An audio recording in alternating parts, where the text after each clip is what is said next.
Hai, selamat datang di channel Z Film. Kali ini kita akan melanjutkan lagi ya drama Warang episode selanjutnya. Yang belum nonton episode sebelumnya bisa kalian cek. Dan yang suka dengan channel ini silahkan subscribe, komen, dan juga di like. Terima kasih.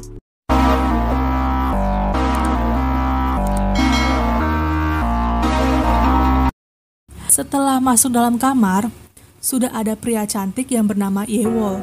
Yewol berkata kalau kamar ini ditempati sama Suho dan Banyu yang merupakan anak Perdana Menteri, sedangkan dirinya yaitu Yewol.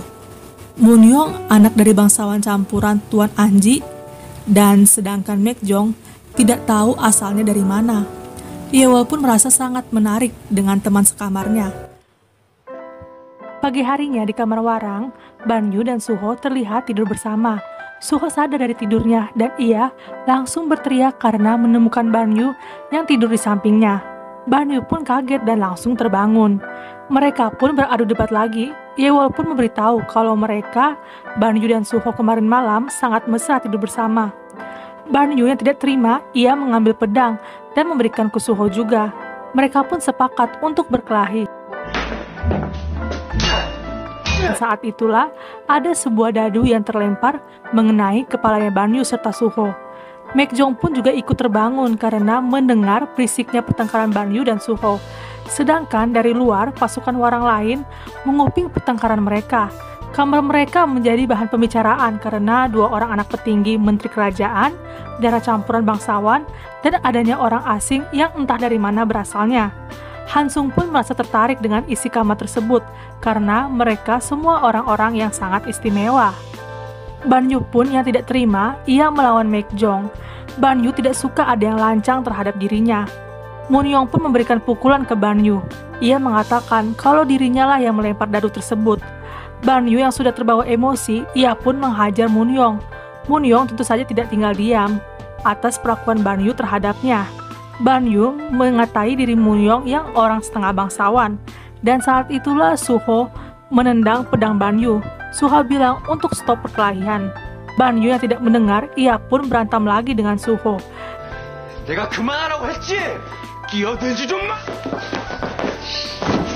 Pintu terbuka dengan masuknya pengawal Warang. Ia pun memisahkan Banyu dan Suho. Para pemuda Warang menghajar pengawal itu, tapi satupun tidak ada yang bisa mengalahkan kekuatan pengawal tersebut. Setelah itu, semua pemuda Warang berkumpul. Pengurus Warang memberitahu kalau di sini tidak ada yang membedakan status. Status mereka semuanya sama. Dan kalau sudah ada yang melanggar 3 kali peraturan yang diberikan, akan dikeluarkan dari status Warang. Muyong dan Mekjong mencuci baju sendiri. Mekjong dengan sengajanya melempar baju ke Muyong. Muyong kesal tapi pengawal Warang sedang melihatnya. Begitu juga dengan Banyu dan Suho yang sama-sama mau berantem tapi tidak bisa.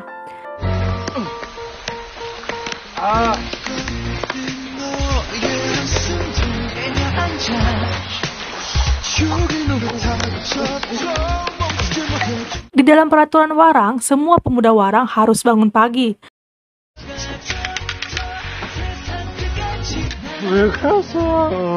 Dan mau tidak mau mereka juga harus mandi bersama dengan teman sekamarnya, serta harus makan bersama.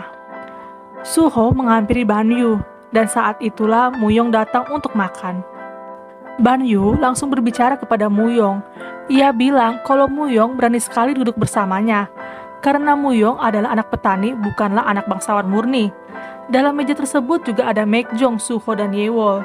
Mereka pun mengamati pembicaraan Banyu terhadap Muyong.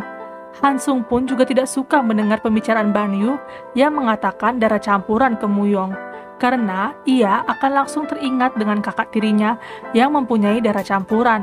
Mekjong pun memberi nasihat kepada Muyong, kalau diri Muyong masih berada di meja ini, Banyu akan tetap mencabik-cabik diri Muyong.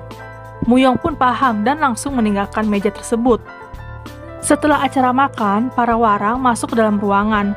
Muyong yang sudah duduk terlebih dahulu disusul oleh Banyu yang sengaja duduk di samping Muyong. Banyu tetap memulai lagi untuk supaya Muyong terpancing dengan omongannya. Mekjong dan Suho pun mengamati Banyu. Di situ Banyu berkata kalau ia akan mengeluarkan Muyong dari Warang. dengan alasan karena Banyu benci kalau Muyong orang yang dipilih oleh ratu. Dan Banyu sengaja membawa nama Aro. Ia bilang kalau Aro pantas menjadi selirnya Banyu. Maekjong pun yang langsung menarik Banyu dengan marah karena ia tidak suka Banyu menyebut Aro.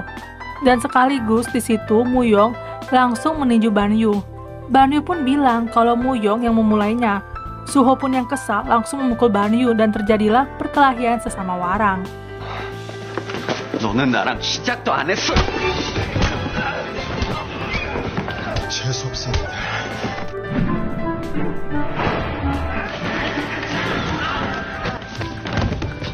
Saat perkelahian dimulai, datanglah Wakong serta pengawalnya. Wakong teriak karena melihat tingkah warang yang selalu bertengkar setiap saat. Wakong menanyakan siapa yang memulai keributan ini. Dan Muyong yang tidak salah, ia rela menjadi dirinya kambing hitamkan. Muyong mengaku kalau ia membuat awal permasalahan. Sedangkan di tempat lain, temannya Wakong mencari Aro. Ia bilang kalau untuk segera datang ke rumah warang. Aro pun datang ke rumah warang. Ia kaget melihat para pemuda warang yang banyak terluka. Aro pun di sana mengobati mereka satu persatu. Di saat itu, ia sangat panik yang belum menemukan Muyong. Suho pun berbicara ke Banyu.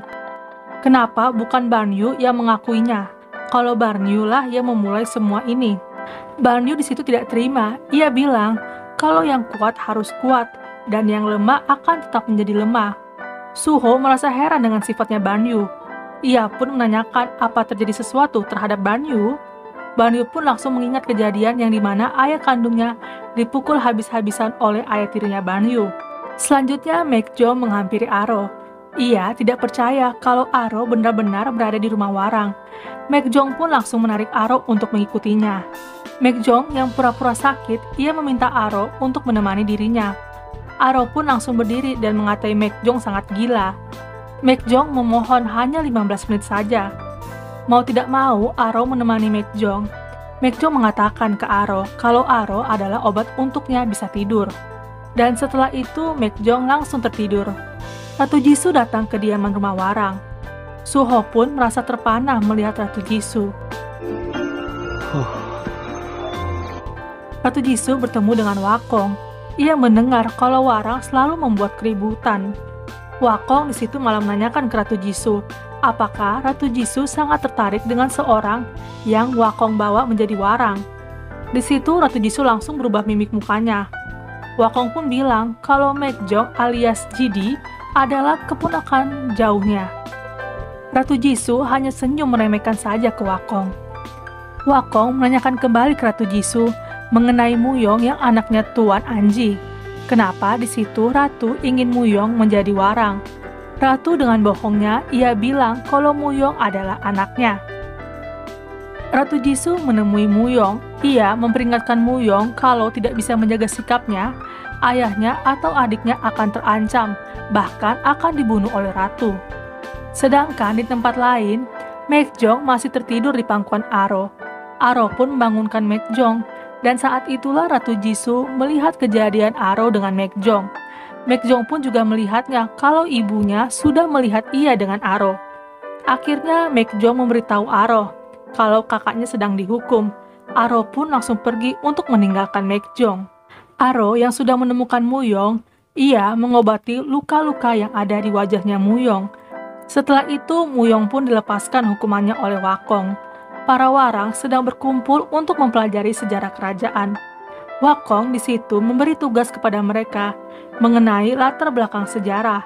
Aro yang dapat kabar dari temannya Wakong, ia tidak terima kenapa para warang diberikan tugas berat dan bagaimana dengan kakaknya Muyong karena Muyong tidak bisa sama sekali menulis. Di situ Aro sangat khawatir dengan Muyong. Mau tidak mau Aro mengajarkan Muyong menulis setiap malam ketika para warang sudah tertidur. Tanpa mereka sadari, Maekjong di situ melihatnya. Esokan harinya Maekjong menemui Aro. Ia membuka pergelangan tangan Aro. Di situ ia melihat kalau bulan yang ia gambar masih berada di tangannya. Maekjong pun bilang ada cara supaya utangnya Aro lunas. Dan ternyata malam harinya, Maekjong pun juga ikut belajar menulis bersama dengan Aro serta Muyong. Dalam belajar, Muyong serta Mekjong sengaja saling gaduh satu sama lain. 아이고. Keesokan malamnya, Aro datang. Ia ingin mengejutkan Muyong, tapi ternyata malah Mekjong. Aro langsung terkejut. Ia menanyakan kemana Muyong, tapi Mekjong bilang, bisakah tidak selalu mencari kakaknya? Sambil menunggu Muyong, Aro menggambar sebuah raja. Aro bilang kalau ia kasihan melihat raja yang selama hidupnya selalu bersembunyi. Di situ raja digambarkan seekor burung kecil. Mekjong pun merasa emosi dengan perkataan Aro yang bilang kalau Aro sangat kasihan dengan kondisi raja. Aro merasa ketakutan, tiba-tiba Mekjong berubah sikapnya. Mekjong bilang kenapa Aro sangat kasihan terhadap dirinya. Aro mengancam kalau Mekjong berbuat macam-macam, ora boninya akan menghajar Mekjong. Mekjong pun yang kesal karena Aro selalu berkata ora boni. Ia pun memberikan kecupan ke Aro. Dan episode bersambung. Ditunggu ya episode selanjutnya. Terima kasih.